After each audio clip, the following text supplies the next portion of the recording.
Should you leave America?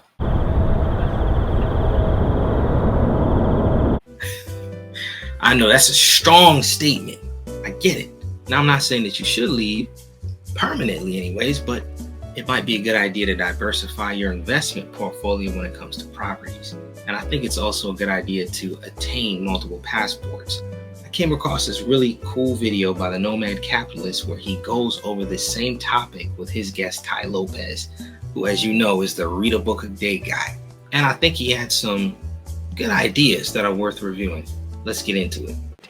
A lot of exploitative traits are found in politicians: narcissism, Machiavellianism, psychopathy.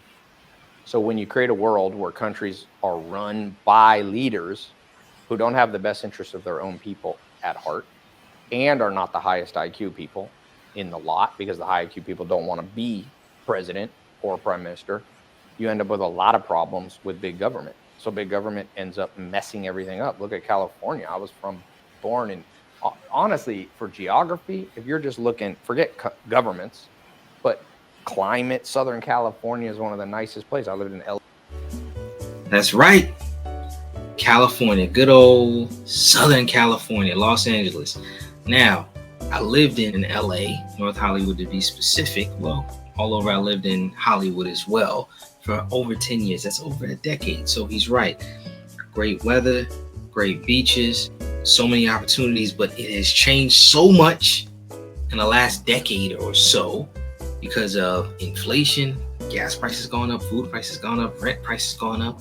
I mean, what time more than now would be a good time to diversify, travel, get into investing outside of the country? What I'm saying is that US dollar goes far once you get overseas.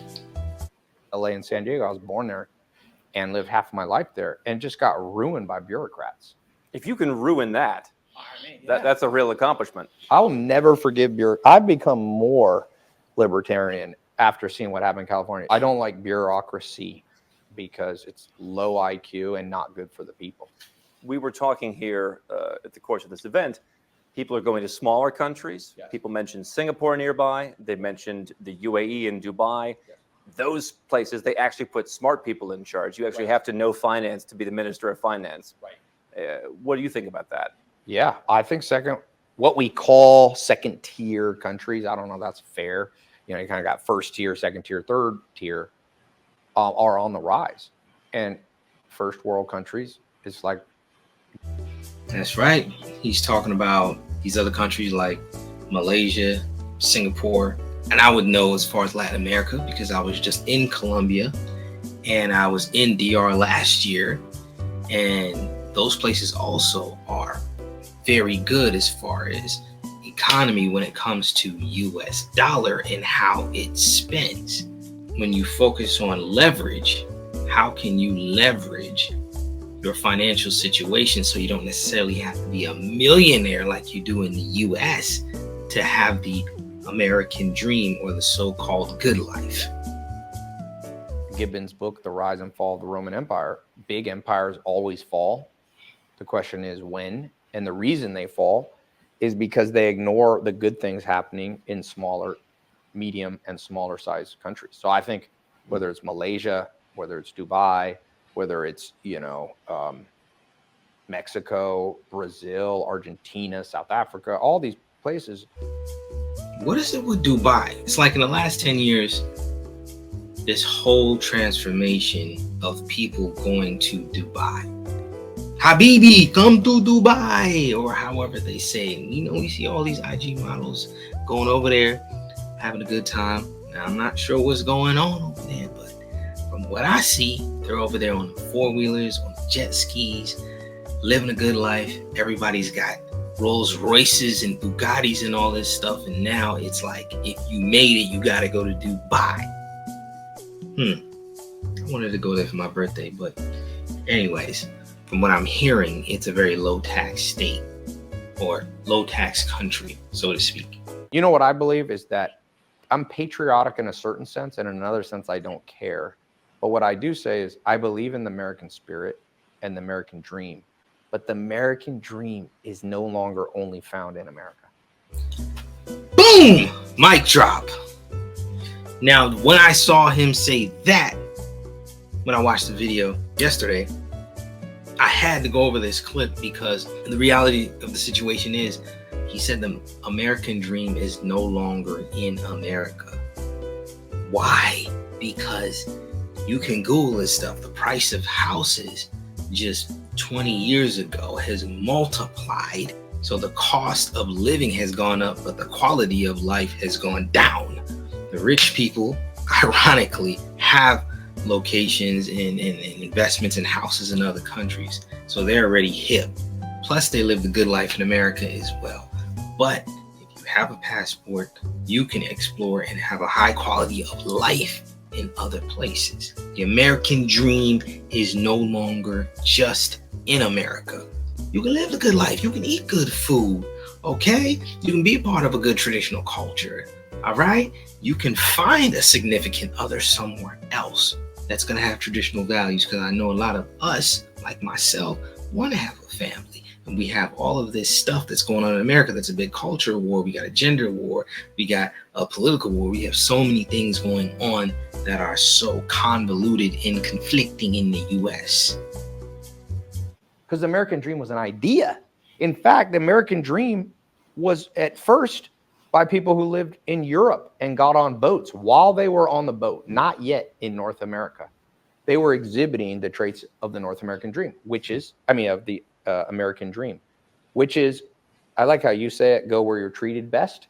The way I always thought of it is go where is best.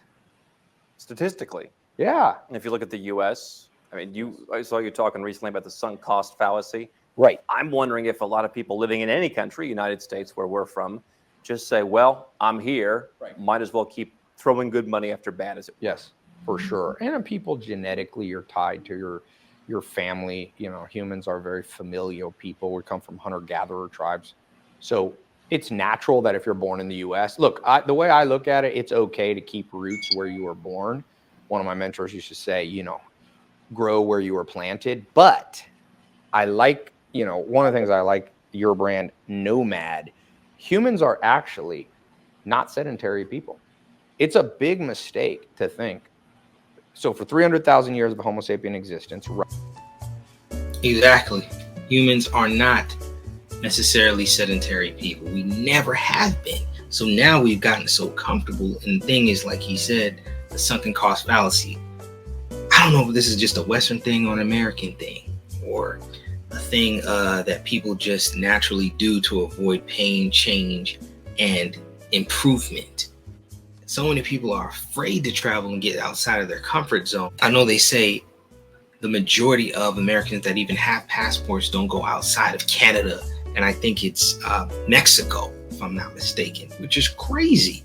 How do we have the dollar that's worth more than like 90% of the currencies in the world, but we don't leverage that currency in other countries?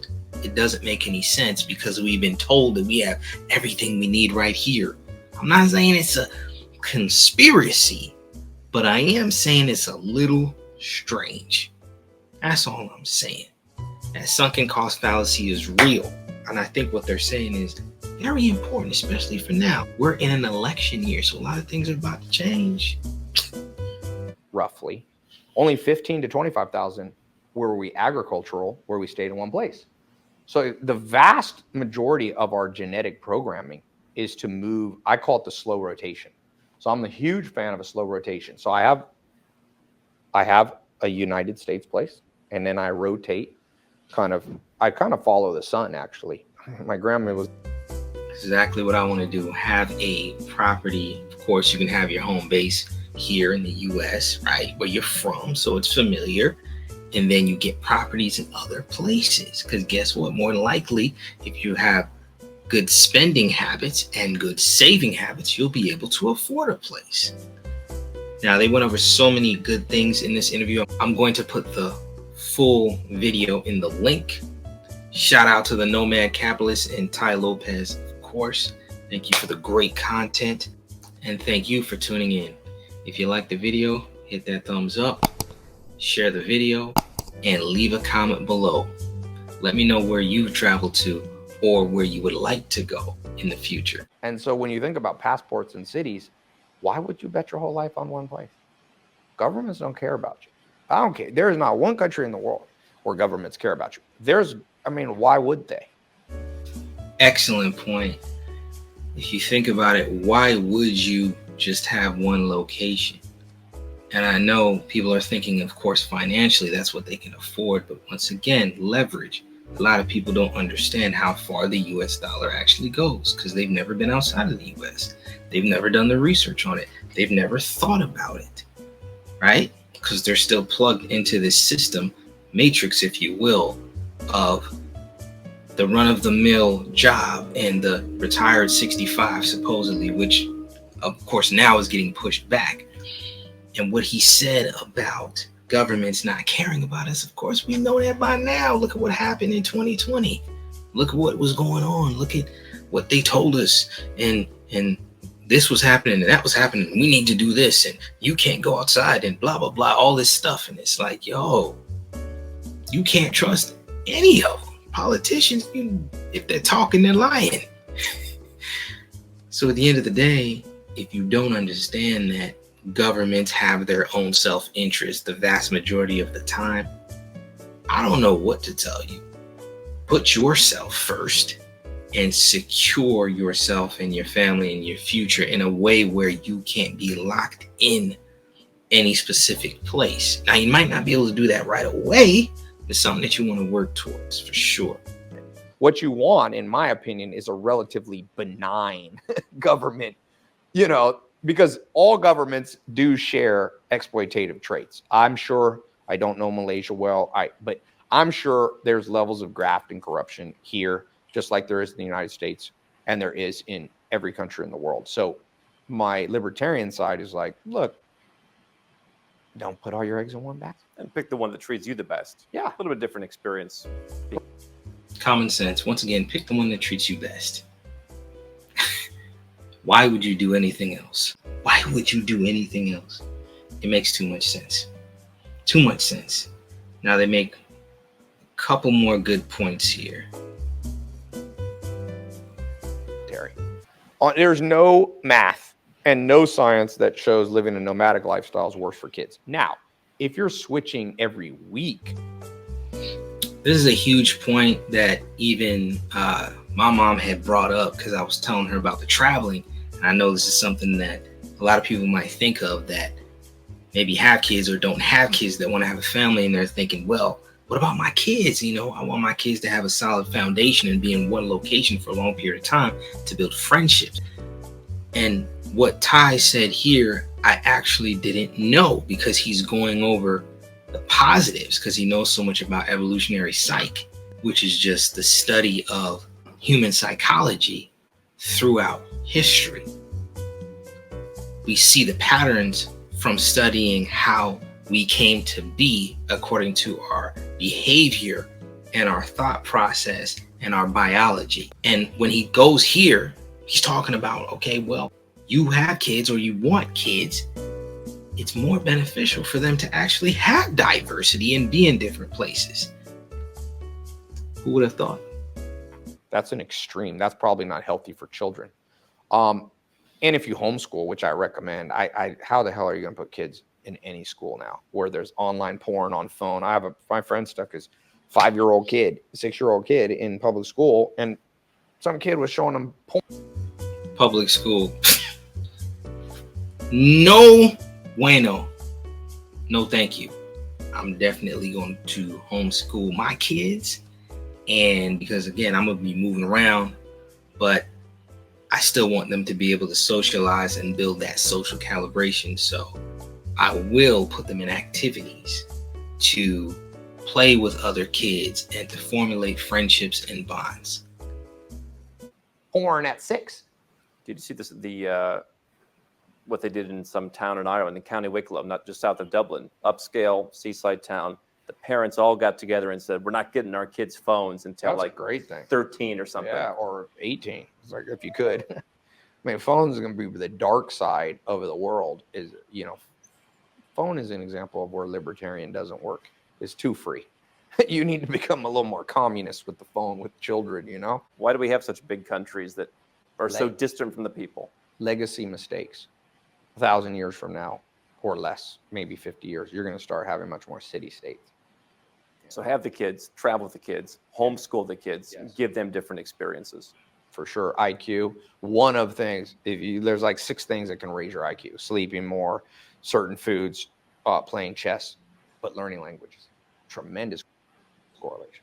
Get the tutor that speaks the foreign language. Yeah, but Start also them off early. live. Kids learn from peers. Even though homeschool is good, you still want your, like, I would put kids in sports so they can still be, you don't want the kids only with the parents all the time, but you live in whatever country and they go play with the natives speaking kids. They learn that language with perfect accent. Another great point. These things raise your IQ. I've been learning Spanish for the last year, so that's 2 languages.